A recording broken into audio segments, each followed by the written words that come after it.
आप सभी का बहुत बहुत स्वागत है। आप देख रहे हैं प्राइम टीवी और हमारे साथ आज स्टूडियो में मौजूद है डिसेंट बॉयज की टीम। जी हाँ, एक अपकमिंग फिल्म डिसेंट बॉय, उसकी टीम आज हमारे साथ मौजूद है। तो चलिए हम उनसे जानते हैं इस फिल्म की कहानी के बारे में, साथ ही आगे और उनसे जाने किरदारों के बारे में। तो पहला क्वेश्चन हम करने जा रहे हैं इस फिल्म के विलेन से, मंजुल आज़ाद जी से। तो मंजुल आज़ाद जी, आपका बहुत बहुत स्वागत है हमारे स्टूडियो में। साथ ही हम आपसे ये भी जानना चाहते हैं इस कहानी के बारे में बताइए, साथ ही बताइए कि इस कहानी में ऐसा क्या है कि लोग इसे जाके मूवी हॉल्स में देखें। सबसे पहले तो मैं प्राइम टीवी का धन्यवाद करता हूं कि आपने मुझे यहाँ बुलाया और मुझसे बात की। रहा सवाल फिल्म का, तो फिल्म से आपने पूछा इसको जाकर लोग क्यों देखें। ये फिल्म कमर्शियल फिल्म की तरह नहीं है। ये फिल्म हिंदुस्तान के हर बच्चे की है।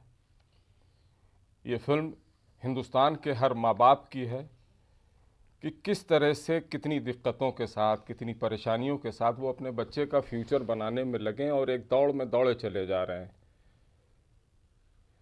दौड़ रहे हैं लेकिन उनको अपनी डेस्टिनी नहीं मालूम, उनको अपनी मंजिल नहीं मालूम है, लेकिन दौड़े जा रहे हैं। और ये सिस्टम बिगड़ गया।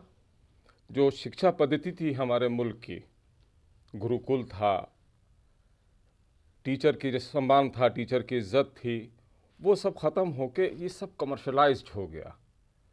आज इंस्टीट्यूशंस टीचर्स नहीं चला रहे हैं, एजुकेशन माफिया चला रहे हैं।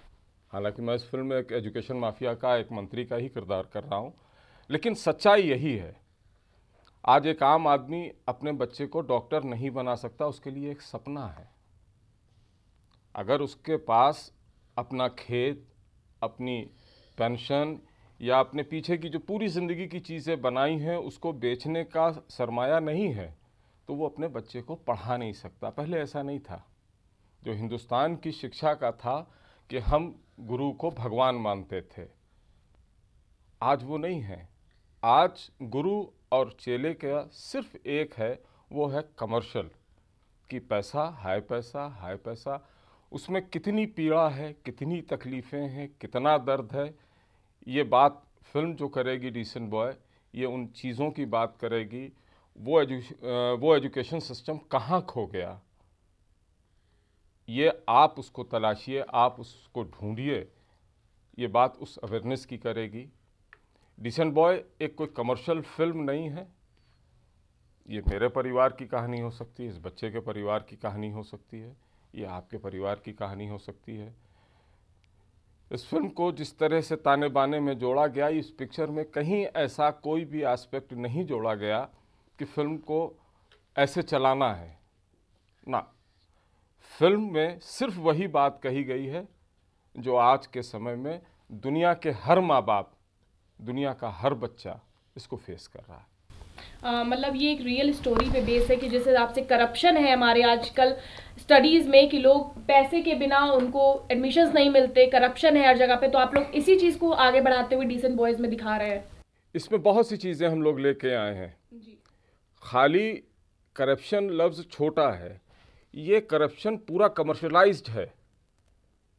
इसकी चेन कहाँ से कहाँ तक है, चाहे वो किसी डिपार्टमेंट में आप जाइए, हम अपने बच्चे को एजुकेशन देंगे ही देंगे, चाहे किसी स्तर पे दें। इसका नतीजा है, आप सरकारी स्कूलों का हाल देख लीजिए। आज की तारीख में गरीब से गरीब माँ बाप सरकारी स्कूल अपने बच्चे को भेजना पसंद नहीं करता। क्यों नहीं? क्योंकि इतना पब्लिसाइज कर दिया कि हम अगर सरकारी स्कूल में अपने बच्चे को भेजते हैं या हम अपने बच्चे को पढ़ाते हैं तो हम सोसाइटी में हीन माने जाते हैं, लो स्टैंडर्ड माने जाते हैं। सरकार किसकी है? सरकार हमारी, हमारे हितों में काम करने के लिए। तो हम उस अवेयरनेस को, उन लोगों को क्यों नहीं जागरूक करते हैं कि जो फीस, जो कोर्सेज ये डोनेशन स्कूल्स के हैं, वही कोर्सेज तो प्राइवेट स्कूल में हैं जो वो सरकारी स्कूल में भी पढ़ाए जा रहे हैं। तो ये अवेयरनेस क्यों नहीं हमारे बच्चों में, या हमारे माँ बापों में, या हमारे दोस्तों में, हमारे भाइयों में, हमारे समाज में? आज सिर्फ आदमी भेड़ चाल दौड़े जा रहा है, दौड़े जा रहा है, दौड़े जा रहा है, उसको ही नहीं मालूम है जाना कहाँ है। लेकिन हम एक होड़ में लगे हैं, एक दौड़ में लगे हैं, और उसका फ़ायदा जो ये एजुकेशन माफिया हम कहते हैं इसको, हम अपनी ज़बान में, हो सकता हम गलत हों लेकिन हम गलत नहीं हैं। आज डॉक्टर बनाने के लिए क्या पैकेज होता है, किसी बच्चे को इंजीनियर बनाना उसका क्या पैकेज है, एक आम आदमी सोच नहीं सकता। आज हम अपने बच्चे को वैद्य नहीं बनाना चाहते, आज हम अपने बच्चे को BOMS नहीं पढ़ाना चाहते। क्यों नहीं करना है? वैद्य तो वो इलाज कर रहे हैं जो आपकी रूट्स से आपकी बीमारी खत्म कर देते हैं। हम सर्जरी की तरफ भागे जा रहे हैं, हम मॉडर्न सिस्टम के पीछे भागे जा रहे हैं। तो हम अपनी संस्कृति, अपने संस्कार, अपनी चीज़ें कितनी पीछे छोड़ चुके, इसका हमको एहसास नहीं है। शायद इन चीज़ों को एहसास कराने में हम कामयाब होंगे। आप लोगों के आशीर्वाद और आप लोगों के सरपरस्ती में यहाँ आए हैं, ये बात कहने आए हैं। इस पिक्चर को आप देखिएगा ज़रूर।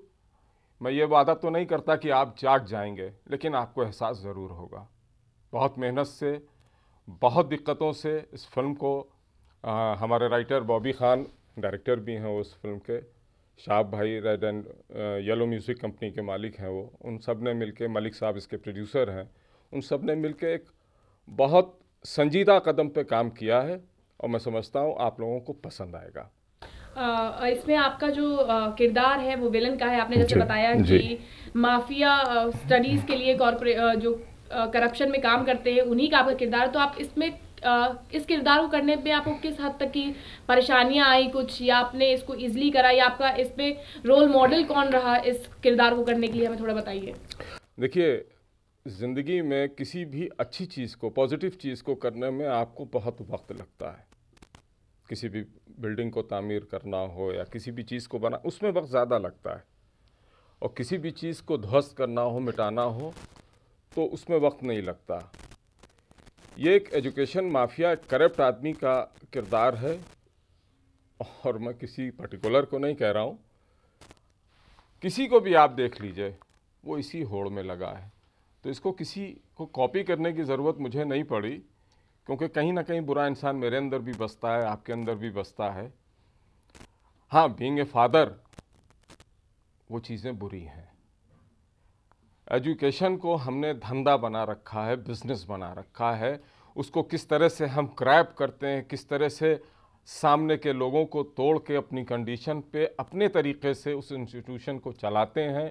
सारी गाइडलाइन हम कैसे किनारे करते हैं और उसके बाद भी हम चलाते हैं, और सबको मालूम है, और उसके बाद भी वो सारी चीज़ें चल रही हैं और चल रही हैं। जी बिल्कुल। उस पर पूर्ण विराम लगाने के लिए ये फिल्म है। बिल्कुल। हम साथ ही आप ये भी जानना चाहेंगे, आपने अपने रोल के बारे में बता दिया, आपने मूवी के बारे में बता दिया, हम चाहते हैं कि आप हमारे दर्शकों के लिए एक डायलॉग फिल्म से, कोई भी आपका जो भी पसंदीदा हो, वो हमें थोड़ा बोल के दिखाइए। कहा पंडित जी, किस रौले में झूम रहे हो? तुमने हमारे बेटे पर हाथ उठाया है तो ये जान लो, तुम्हारी सेवाएं समाप्त। ये तो छोटा सा ट्रेलर था। आई होप मूवी और बेटर होगी, बहुत अच्छी होगी, बहुत अच्छी फिल्म बनाई है। ध्रुव मलिक जो फिल्म का हीरो है, इज अमेजिंग, बहुत अच्छा काम किया। रवि किशन जी ने बहुत अच्छा काम किया। राजन मोती जो सेंटर कैरेक्टर कर रहे हैं, उन्होंने बहुत अच्छा काम किया। गोविंद नामदेव जी के बहुत अच्छा रोल है उनका, दादा का कैरेक्टर कर रहे हैं। सब बड़े बड़े एक्टरों ने काम किया है। बहुत अच्छी फिल्म, बहुत सजी हुई फिल्म बनी है और आपको देखेंगे यकीनन पसंद आएगी। कहीं ना कहीं आपके दिलो दिमाग में ये पिक्चर का चाहे एक अंश रहेगा। आई प्रॉमिस्ड। बिल्कुल, हमें जैसा लगा जी, उनके डायलॉग, क्योंकि ये फिल्म दूसरों की बात नहीं कहती है, ये फिल्म आपकी बात कहती है, मेरी बात कहती है, मेरे बच्चों की बात कहती है, मेरे माता पिताओं की बात कहती है। इस फिल्म में भारत का वो सच, वो एजुकेशन का दर्द, वो सब आपको दिखेगा। आपके बेटों का किरदार निभा रहे अब्बास मिर्ज़ा जी हमारे साथ हैं और यामिन खान हमारे साथ है। बहुत बहुत स्वागत है आप लोगों का। तो आप बताइए, आपको मंजुल दीक्षित के साथ उनके बेटों का किरदार करके कैसा लगा? हमें बहुत अच्छा लगा है मंजुल सर के साथ काम करके, और हमारे गुरु भी हैं और उन्होंने हम लोग को थोड़ा ट्रेन भी किया है कि जिस तरह से एक एक्ट होता है और जो किरदार है वो अपने अंदर लेके आओ, कि ऐसे नॉर्मली तो हर कोई एक्ट कर लेता है घर में कि हाँ ठीक है हम ऐसे कर लेंगे, हम वैसे कर लेंगे, नहीं, लेकिन इनका मानना ये है कि अगर तुमको एक सरदार का रोल दिया है इन्होंने, तो वो एक अपने अंदर वो सरदार का किरदार ले फील करना, फील करके। बाकी हम लोग से इतने सीनियर हैं, हम लोग को बहुत अच्छा लगा इनके साथ काम करके। फर्स्ट टाइम हमने इनके साथ एक मूवी करी, हमें बहुत अच्छा लगा और आगे भी मैं जो हूँ इंशाल्लाह आगे जितनी भी मूवी अब इनसे रिलेटेड आएगी मैं ज़रूर इनके साथ वर्क करूँगा। ये आप लोग की बातों से मुझे एक चीज़ और पता चली कि आप लोग सरदार का किरदार निभा रहे हैं, तो आपको सरदार का किरदार एज एन सिख होके इस किरदार को निभाने में दिक्कतें आई, कुछ परेशानियां आई या नहीं, हम लोग ने बहुत कोई परेशानी नहीं आई। सरदार रिलीजन हमारे देश का, हमारे मुल्क का एक हिस्सा है, हमारा परिवार है, तो चाहे वो पंजाबी हो चाहे वो बंगला हो, हम लोग भारतीय हैं, तो उसमें कहीं परेशानी नहीं है। बीइंग इंडियन, एक इंडियन कैरेक्टर किया हम लोगों ने, वो रूप चाहे किसी का भी हो, चाहे वो सरदार का हो चाहे बंगाली का हो। इस फिल्म की कहानी की आगे पंडित का मिलेगा तो अभी मैंने इससे पहले एक फिल्म की है, इससे पहले अभी मैंने एक पिक्चर की, रिलीज़ है मेरी मई में, टाइटल है हजरतगंज, तो उसमें तो मैंने पंडित का कैरेक्टर किया है, मेन विलन उसमें भी किया है मैंने, और एंट्री ही मेरी गायत्री मंत्र से है। और अभी मेरी एक रिलीज़ फिल्म है इश्क के परिंदे, उसमें नमाज पढ़ते हुए एंट्री है मेरी, वो भी मैंने मेन विलन ही किया है। तो ये तो किरदार है, ये तो है, ये एक एक्टर को अपने अंदर जी सारे वर्सेटाइल किरदार होना, करते होते हैं, बिल्कुल उसको बिल्कुल versatile होना बहुत जरूरी होता है। इसी के साथ हम ये भी जानना चाहेंगे कि आप लोगों ने ये जो फिल्म करी, इसमें आपके डैड एक माफिया का किरदार निभा रहे हैं, तो आप लोग भी क्या उन्हीं के साथ, उन्हीं के गैंग एक बिजनेस की तरह, एक बिजनेस की तरह ना, क्राइम की तरह नहीं, एक बिजनेस की तरह, अच्छे बच्चों की तरह, एक लायक बच्चों की तरह, एक हाँ पारंपरिक जिस तरह से पापा का रोल था उसी हिसाब से हाँ, मैंने उसको फॉलो किया। हम लोग ने क्योंकि हम लोग क्राइम कर ही नहीं, हम लोग तो बिजनेस कर रहे हैं। It's a business, it is a business. Exactly, बिल्कुल सही सुना आप हाँ लोगों ने, क्योंकि ये बिजनेस ही बन चुका है आजकल की जमाने में। एजुकेशन जी, कि आप पैसे दीजिए तब आपको जॉब मिलती है, आप पैसे दीजिए तो आपकी पढ़ाई होती है, तो ये एक बिजनेस ही है। इसी के साथ हमारे साथ एक नन्हे किरदार भी मौजूद है जो एक्टिंग में अभी नए उभरे हैं, गाजी आलम जी। तो हम गाजी जी आपसे भी जानना चाहेंगे कि आप फिल्म में कौन सा किरदार निभा रहे हैं? मैं मतलब हीरो के फ्रेंड का किरदार निभा रहा हूँ। हीरो के फ्रेंड का? उसमें मैं 3 साल से फेल हो रहा हूँ और वो 3 साल से फेल? हाँ है। और स्कूल से मेरे को वो प्रिंसिपल ने निकाला है, तो जो मेरे फ्रेंड होते हैं उनने मेरी वापस फीस भरी, तो मेरे को एक शैतान बच्चे का है, क्योंकि मैं सीरियस में शैतान हूँ। अच्छा, आप रियलिटी में भी शैतान है। तो आपने फिल्म में कौन कौन से डायलॉग बोले हैं? कुछ एक बोल के दिखाइए। 1 मिनट, फैसला मैं करूंगा, बट पटक दे इसको। अच्छा, तो और आपने कुछ और भी वहाँ पे, आपको कितनी मजा आई इस फिल्म को करने में? ये आपकी पहली फिल्म है? जी, ये पहली फिल्म है। तो आपको कैसा लगा इस फिल्म को करके? बहुत अच्छा लगा सर। इसी के साथ हमें इस फिल्म की रिलीजिंग डेट भी बताइए कि कब रिलीज हो रही है, कब दर्शक हमारे जाके इस मूवी का लुत्फ उठा सकते हैं? ये फिल्म हमारी 3 पिक्चरें एक साथ रिलीज़ होंगी। सेम प्रोड्यूसर की फिल्म है फिरकी, ये हमारी कंपनी की जिस कंपनी से फिल्म हमने की है, तो वो मोस्ट प्रॉब्ली अप्रैल रिलीज़ होगी। अप्रैल में रिलीज? जी, अप्रैल के बाद रिलीज़ होगी मई में, जब छुट्टियां होंगी बच्चों की, डिसेंट बॉय। और बिल्कुल ये अप्रैल में रिलीज होगी? नहीं, मई में रिलीज होगी। अप्रैल में फिरकी रिलीज़ है, मई में डिसेंट बॉय, और जून में रिलीज़ होगी हजरतगंज।